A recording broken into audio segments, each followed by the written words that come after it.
Bulot, alors on le voit, les tests sont un outil central dans toutes les stratégies de déconfinement, alors que l'épidémie a fait en France pour l'instant 19 323 morts.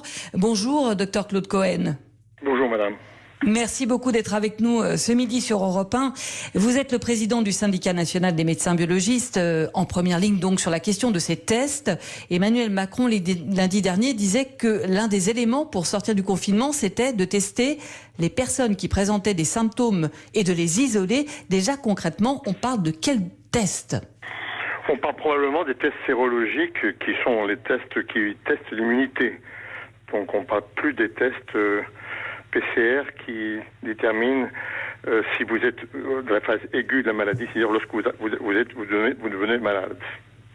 Le test PCR dont vous parlez, c'est ce test qui se fait avec un gros coton-tige dans le nez, justement, oui, et qui permet de voir à un instant T si le virus est présent dans l'organisme. Absolument, c'est le diagnostic du virus. En revanche, ce dont parle le président de la République et ce dont tout le monde parle, il s'agit des tests sérologiques qui testent l'immunité pour savoir ceux qui ont été ou pas immunisés. Je me permets juste une précision. Jean-François Delfraissy, qui s'exprimait aujourd'hui, parlait de lui de dépistage massif avec ces tests PCR, c'est-à-dire de savoir à un instant T si le virus est présent dans l'organisme. Est-ce que ces tests, par exemple, on en a assez aujourd'hui ? Écoutez, aujourd'hui, on n'en a pas encore assez.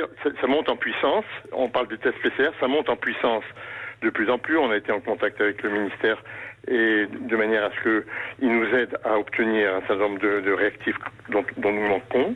Et donc, à l'heure actuelle, on est en capacité, au moment où je parle du secteur privé, nous sommes en capacité de produire à peu près 50 000 tests par semaine. Et avec les hôpitaux, on arriverait à 70 000 tests par semaine. Vous parlez de 50 000 tests par semaine, quand l'Allemagne, dans le même temps, parle de 350 000 tests par semaine ? Non, je vous prie de m'excuser, il s'agissait de 50 000 tests par jour, excusez-moi. 50 000 tests par jour, ça veut dire qu'on est vraiment monté en puissance, ça veut dire qu'on peut faire ce dépistage massif qu'appelle de ses voeux le président du Conseil scientifique ?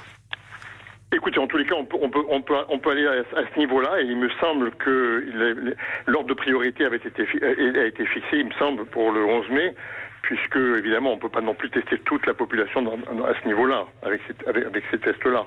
Ce sont des tests qui nécessitent des prélèvements compliqués, et donc on arrivera certainement à tester énormément de gens, mais évidemment, pas l'immunité, c'est la maladie lorsqu'elle survient. Alors justement, si on parle des autres tests, ces tests sérologiques, ceux qui permettent de voir si on a développé des anticorps parce qu'on a été au contact du virus, est-ce que ces tests sérologiques, actuellement, on peut les faire et est-ce qu'ils sont fiables ? Alors actuellement, on peut les faire potentiellement, mais on ne conseille pas de les faire aujourd'hui encore, parce qu'ils n'ont pas encore été validés par les instances scientifiques. C'est en cours, ça ne va pas tarder, mais aujourd'hui, il ne faudrait a priori éviter de les faire dans la mesure où on ne sait pas encore quels sont les tests qui seront utilisables, fiables, en termes de sensibilité ou en termes de spécificité. Donc aujourd'hui, on en parle beaucoup, il y a énormément de réactifs qui sont sur le marché, mais aujourd'hui, ils ne sont pas encore utilisés en routine. Est-ce que ce ne sont pas ces tests qui permettraient justement, Dr Claude Cohen, je rappelle président du syndicat national des médecins biologistes, de savoir précisément qui peut sortir ou pas du confinement ? Écoutez, c'est assez compliqué parce que ces tests sérologiques sont de nature, soit les tests directs unitaires, soit les tests automatisables en grande quantité, sur des gros appareils. Ces tests-là, aujourd'hui, on n'a pas encore la cinétique des anticorps.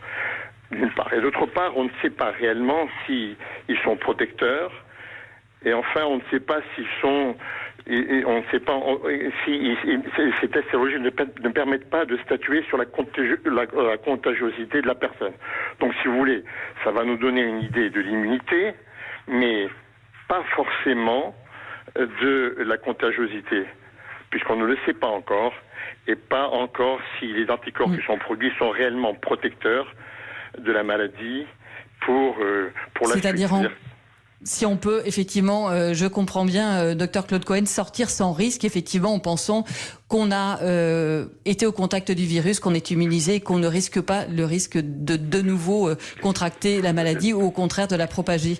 là est le problème, en effet. Ce sont les tests sérologiques d'immunité qui sont très intéressants parce qu'ils testent l'immunité et ça pourrait être un outil très important de déconfinement. Mais pour le moment, on n'est pas encore au 11 mai. On est encore presque à un mois du 11 mai, donc les services scientifiques travaillent d'arrache-pied là-dessus pour donner des réponses aux questions que j'ai posées.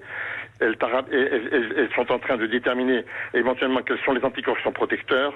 C'est un travail qui est en train de se faire. Également, on est en train de travailler sur toutes les éventuels obstacles à ce que ce soit un outil réellement très intéressant, mais de toutes les façons, on y arrivera certainement, puisque la France est très en avance là-dessus au niveau de la validation des tests.